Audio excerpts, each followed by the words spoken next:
And I think that this chilling censorship indicates, to me, the end of a democracy. Just as with the border, we are now no longer a sovereign nation, but a globalist landing spot with benefits.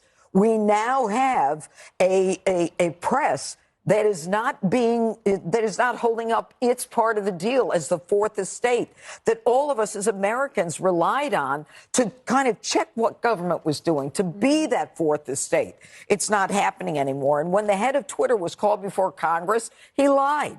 He lied under oath. Now, he can say right now, oh, I didn't know what was going on at my own company. Hogwash. You knew, Jack Dorsey, why you were called before Congress. You knew the issue had to do with Hunter Biden. And you knew that there was, 51 officials, intelligence officials who said it looked like intel, like Russian disinformation. So you knew there was an issue there that you had to address before you went to Congress. But no, you put your hand down, you swore to tell the truth, and you lied. And so the search results being manipulated that affected a federal election, the end of the First Amendment, to me, is one of the biggest stories, not only of 2022, but of the century so far. What say you, Jesse? I agree. And in 10 years, we may even see this being bigger because things are still coming out. And Elon confessed, he said, I'm here to save democracy. I'm here to save free speech. And the fact that he plowed, $44 billion into this thing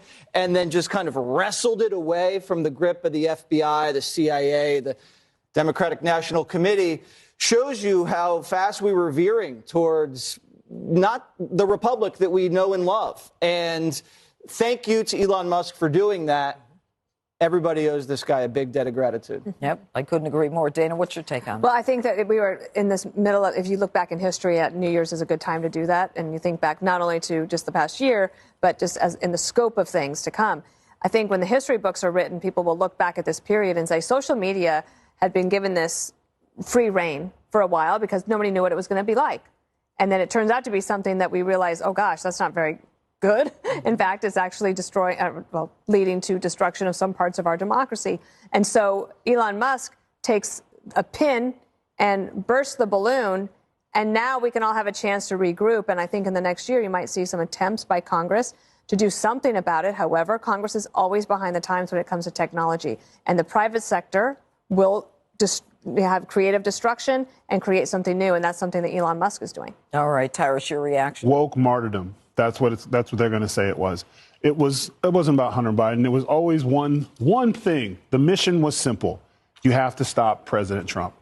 For whatever reason, all the things that he was going to drain the swamp, he did not realize how deep the swamp was and how many monsters were in it. And they came out. And their whole thing, no matter how they look at it, yes, we use the FBI. Yes, but we did it. Our greater good was we had to stop President Trump. And we saw it the entire time, and it worked. So you will not see any, oh, I'm sorry's. You will not see any of that. And they weren't necessarily Democrats. These are just this woke group that has decided what the country needs because they virtue signal. They know what's best, even though it wasn't for the best. And we're seeing the results of that. So it will always be called the woke martyrdom. But when you look back at this in 10 years, President Trump, I think the light is going to be very different on him based off all the evidence we're starting to see. All right, Jessica, you're a big